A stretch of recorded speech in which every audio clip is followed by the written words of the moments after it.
For the longest time, I was running on empty, balancing single motherhood and a demanding career in hospitality. My days felt like a never ending race, and no matter how hard I pushed, I was always one step behind.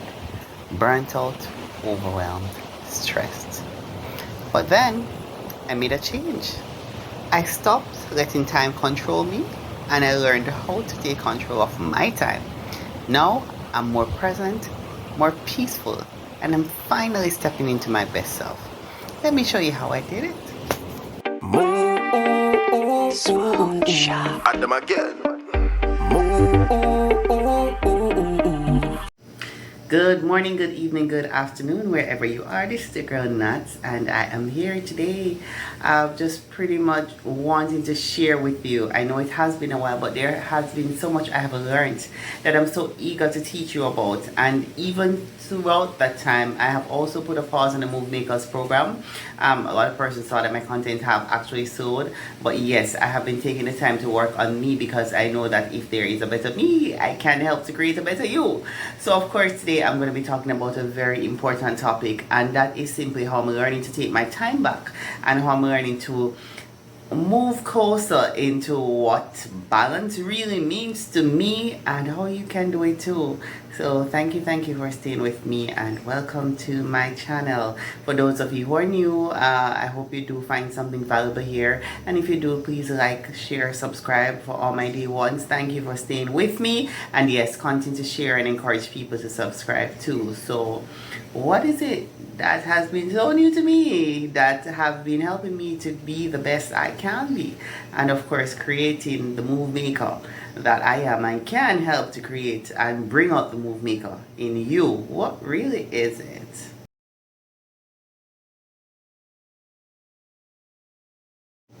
So, a part of the move making program, I actually talk about how do you manage your time and how do you use that to help in the creation of the moves that you want to make. And it is always an interesting part about it, because when I do talk about that, persons normally have their aha moment, because I've had people come into the program who've told me I literally don't have enough time, or I am always so busy, I'm always so tired. How is it that I really do what I need to do? And I always start by showing them, and I used to invite people to send their time scheduling, send me their schedule so I can actually take a look at it. And funny enough, I think I'm going to be doing that this video. So yes guys, if it is that you wish to share your schedule with me, drop that in the comments and I'll send you the email address where you can send that to, and I'll help you to analyze and see how you can actually make the moves that you want to make. But yes, I used to do that for persons, and I have had to do that for myself. Now the interesting part about it is that I have probably made a schedule for myself umpteen times, but I still wasn't getting where I wanted to be and do what I needed to do. So a whole mindset shift had to come with that. And as a result of that, I can tell you today, and you can probably see it on my face, I am feeling way much lighter. I'm feeling way more at ease. And yes, I am telling you that you can do it too. So what is it that's different? Now, many of you may have known that I would have changed industry some time ago, and that was very important for me, because changing industries meant that I would have had to work less hours to earn more, and the workload was also different. Now, with that change in industry, it was pretty hard for me to really get on top of things from the get-go, because all of this felt so foreign to me. And then over time, I've tried things have worked, things have failed. But this year, after I did set, and you may have seen on my channel, my 5 before 35 goals, after I did set goals, one of them was to actually wake up at 5 a.m. because I realized that if I wanted to accomplish what I wanted to accomplish, I would have had to become a part of the 5 a.m. club. Started waking up at 5 a.m. thank God, but it's how everything falls into place afterwards that really makes a difference for me. And something that I've always been doing is that I've always been tracking my habits and monitoring what I do, but I have realized that if I am not waking up at 5 a.m., all my other plans, ideas, goals, everything else for the day, it's gonna be in a state of disarray. And that's something that you cannot allow to happen. You have to be effective with your planning, and you have to accomplish what you want to accomplish by going out and doing what you intend to do. So how did I really get here? Now, as I told you earlier on, I actually had spent a lot of time, creating different schedules and trying to perfect those schedules along the way. And I decided this year that I was going to build on something different with my planning. And people who know me know that I offer planning webinars at the end of each year, pretty much ahead of each new year. And even just as different slots refitting, I decided I was going to do something different with my planning. I honestly at that time didn't have the time, but I knew what I wanted to do. So what I did was that I decided that I was going to enlist the work of AI to help me. And no, guys, this is not I'm not being sponsored by ChatGPT, but it's a tool that I've been using, and I can tell you, using some form of AI tool has really proven helpful for me. And yes, this year I decided I was going to go to AI, and I put in a prompt as a create a schedule for me as a single mom of one who works. And then once I put my prompt in, I got a draft schedule, and all I had to do from there was just edit to my liking.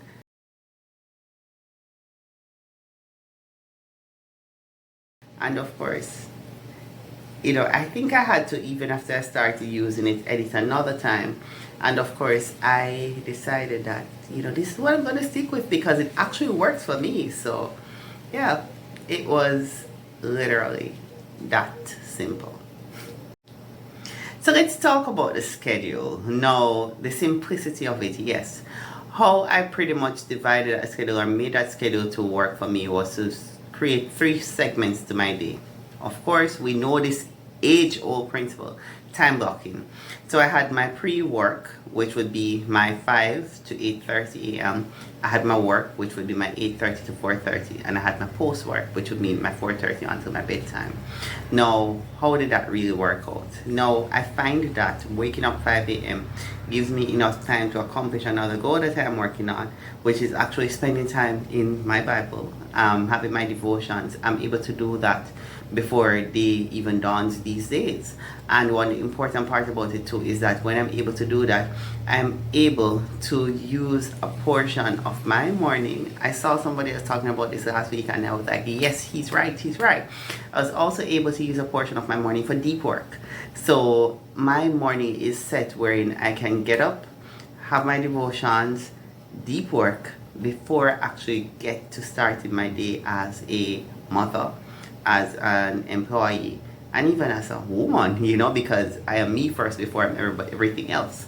So yes, it really started just like that. So my day is laid out like this. So from 5 to 6, here's what I do in this time, and then from 6:30 I actually get up, because this was the change I had to make. I was actually putting breakfast planning later, but then it was actually making me later, so I had to get up at 6:30, and at 6:30 I started to do my breakfast preparation. 7 a.m. I would wake my daughter up, and instead of having her sit and have breakfast, which was something that was driving me crazy before, I actually have her at 7, sorry, when she just wakes up, to 7:30, have her hitting the bathroom and starting to get dressed for school. Then we come back. Meanwhile, she's having her breakfast. I'm trying to, get prepped for work properly in terms of getting food together, getting myself dressed, and also taking some time out of that to straighten my environment. So tidy, starting to clean the kitchen, starting to ensure that everything else in the house is pretty much set, and I'm leaving a tidy house in place. And for those persons who have ADHD, who have some form of anxiety and everything, that having a tidy environment is everything. When all the pressures of life hit down and you really don't have to stress a lot about it. So yes, it actually does work for me, and that's what I do. And within that time, I am able to get up, get pushing, get early, and have my daughter off so that I can get to work at 8:30 a.m. And there goes the next segment of my day. 8:30 straight to 4:30. I do owe that to my employer. That is what I opt to give him in return for my wages. So yes, I give that to my employer. 8:30 to 4:30. The only interesting part about it that I do take a 1-hour lunch break, and on my 1-hour lunch break, that also is how do I replenish myself for the work that I'm doing and also to get myself ahead. So what do I do within that time? Along with making and eating lunch, I do take some time out of it. Whether I'm going to be doing a little bit of work, which I do sometimes, I take that time to ensure that I am relax. So I also use that time sometimes for my relaxation and my meditation time. And then you have the afternoon portion of my schedule, which is after gym. So what do I do after gym? I grab my after work, sorry, you hear I'm preempting. I grab my daughter, I go to the gym, and after having an entire hour slot for the gym, I leave the gym, I come home, I put an entire hour slot for us to eat, and afterwards I do have time to start winding down, which includes getting my daughter ready for bed, spending some time with her, taking some time to read to her, talk with her, and pretty much just doing what I need to do as a mom. And the earlier I find that I get her off the bed, the more time I do have for more. Remember, I can't pour from an empty cup. At that time, I focus on my self-care. I focus on my skincare, which I have kicked up a couple notches this year. I have also taken that time to focus on extra work that I need to get done. But the trick is, how do I wind out effectively so I can go to bed, so I can fall asleep early, so I can wake up the next morning and do it again.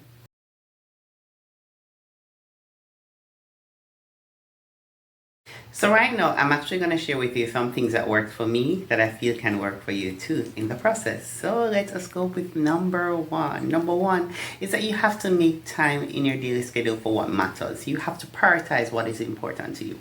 And I even look at my schedule and I tell you some of the things that were important for me. One, devotional time, Bible study time. Two, time for my goals. Three, time for my earnings. And four, time for me to spend with my child. And I was just so grateful how everything turned out for me, and I really am going to talk with you a little bit more about that in the benefits. But yes, you have to really focus on what is important to you. Now, the next thing in the process that is very, very key is that you have to utilize time blocking. It's gonna help with when things get derailed or how things get changed, and if it is that you have to make a change, how do you adjust that? I mean, I would have explained to you what works for me in the week, but then in the weekend when I don't have work, how does it work out? Again, it's a whole process of time blocking. So what I do is that I have the morning, I have the daytime, and I have the evening. So those are like my 3 time blocks that I work with. And even on weekends, I actually do not have a schedule as set as that. But I do say, how do I spend the morning for my weekends? How do I spend the daytime? And of course, how do I spend the evening? It is very key that you stick with something that works for you. Once you do find it, but the important part is that time blocking, you can never fail with that as a technique. Now, the third thing is that you have to learn to focus on your one thing. Setting time for the goals. I think the challenge is that when you do time block, and this was something that was really getting me on the wrong path as a move maker before, is that I was trying to do so many things, and now that I'm learning how to time block, I can time block to say this is something that I'm critically putting the time to. And once it is that I'm putting that time and dedicating that time accordingly, I know I'll see results. I mean, I can say I have been seeing the results for my goals so far and how things have been working out for me. But of course, it's a part of understanding key what my one thing is, because you can't accomplish everything. And of course, dedicating the time to getting it done. And the last thing, which I will tell you is definitely not the least, is that you have to recognize that you can't do it all. I know that's a common issue for people who just want to make crazy moves, who have very audacious goals. And I can even tell you it's a common thing for women. It's a common thing for mothers. It's a common thing for parents. You just want to be able to do everything. You have to come to that state of understanding that you cannot do it all. And the faster you get to that understanding, the much better it is going to be for you. So yes, those are the key things I had to do in order to ensure that this schedule that I have, or this plan that I do have for my time, actually works out for me.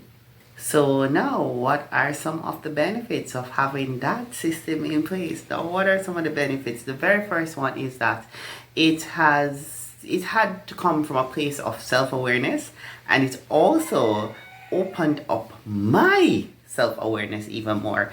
I mean, what was happening with me was that though I understood certain things about myself, when I was able to do this, it took me to the next level. I mean, it leveled up my mindset.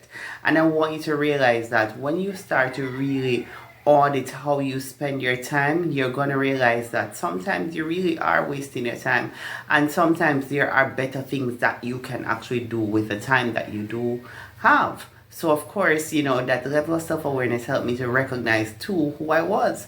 A part of it was helping me to recognize that, all right, I can be an overachiever. That was not necessarily the best thing and the right thing for me to do. So yes, I was able to, by just understanding all of that, do what I needed to do, and again, learn myself even more. The second thing is that it gave me better fulfillment, because I was able now to see some of the things that I wanted to do play out right before my very eyes. So, being able to just simply read the word in the morning and read it as to how I want to read it, because my goal was actually to read through the Bible through a year. And then of course, spending much more time in physical activity, and I'm so going to be sharing a video on that with you, because you're going to see my body has bodied. So it's very important that I'm actually seeing the rewards of my work. My goal, I can see the rewards of that working out. Even just having a clearer mind for me at work, having a more rested me at work, it really has taken on a different perspective. Same thing with my daughter. I found that I was less frustrated, I was more patient, and these are the things that parents do need, because these are the ones, they are just growing. I mean, they're trying to navigate through life, and sometimes we want to take on the role of controlling how they do it, and that is not often the way to go. But it's just being able to see things on their level and to live through them and help them to recognize how everything does play a role with how the bigger picture works. It's gonna be something that is very tremendous. And again, one thing was that when I was able to take charge of my time, I was able to have a better relationship with my child. And yes, I'm gonna encourage you, if it is that that's a challenge for you, that is something that you need to work on. Better fulfillment. And yes, again, better fulfillment. The third point is that I achieved some of the goals I wanted to achieve, because I was able to set the time aside and to do what I needed to do. And some of you simply are not meeting your goals because you do not have a dedicated time to work on your goals. Like when you work on your goals, when you have exhausted the time doing everything else and you're tired, or do you time block and say, listen, no matter what, I'm going to put this time to work into my goals? For example, it's better for me to do it in the morning, because when I do it in the morning, I walk through the day way more accomplished. And then the type of goal that I'm working on is that, yes, I have to put in time throughout the course of the day, but when I do get that foundation in the morning, it makes the rest of the day more seamless and way smoother for me to go through. So yes, it actually helps with the fulfillment of your goals once you do set the time aside. And last but by no means the least, I had said when I was in this year that I wanted this to be my year of ease. If you realize the relationship that a lot of us have with anxiety, you would recognize that some of the things that you have been doing, you just really need to stop, and you just really need to get a hold of yourself. And yes, I say that unapologetically. And I say that too because I was one of those persons who, you move through the anxious moments. Yes, I was usually calm under pressure, but yet still, that was one of my best times. Over the years, I've learned to mash on that lie. I mean, we do not need to put ourselves through intense pressure to accomplish what we need to accomplish. And that is where we need to be. We need to get to that place to recognize that, hey, you need to learn to thrive and not just push through survival. Because sometimes even these circumstances are created by us. You have the deadline for a month and you wait until the last week to actually start. No. This is how we create the situations of anxiety and stress and all these things in our lives. But when I have learned to schedule time, I have learned to be more at peace with how I make my moves. And I can tell you, it has definitely done a lot for me emotionally. Even talking about self-awareness, I've learned to understand when I may be emotionally dysregulated and how I can really fix that. Yes, I know I sound this way. That's something else that I'm also going to be talking about on this channel, because not a lot of you know that, I had to go back into therapy last year. But one important part is that I am now, through my time management, being way better at just living in ease. And I just want to encourage somebody today. I don't know what your days are like or what your time is like or what you really need to do. Just take some time and structure yourself and move accordingly. The only way you're going to make some of the moves that you make is if you plan them, and while you're planning, plan the time in for those moves. Whether it's going to be a move for you to spend more time with your family, be more effective at your job, accomplish some major goal outside of work, you have to be able to plan and manage your time well. And stop letting the time manage you. I mean, there's some people, it's obvious that the time is managing them. You know, you wake up miserable, you go to bed miserable, you're sick and tired because you're tired. You know, these are things that you have to really put measures in place to assist with. And move makers, I get you. And yes, I'm going to keep that promise to you. If you think you need a time audit, I'm going to be able to do that for you. And I will be able to do that for you free. And what I also will do too is that I will link below what my daily schedule looks like. And if you want to take that, steal that, modify it, and pretty much see how it can work for you, feel free to do that. I mean, you know, I got this on AI. So yes, I do hope that this video means something for you. And if it did, please like, share, subscribe. And yes, let's go make those moves.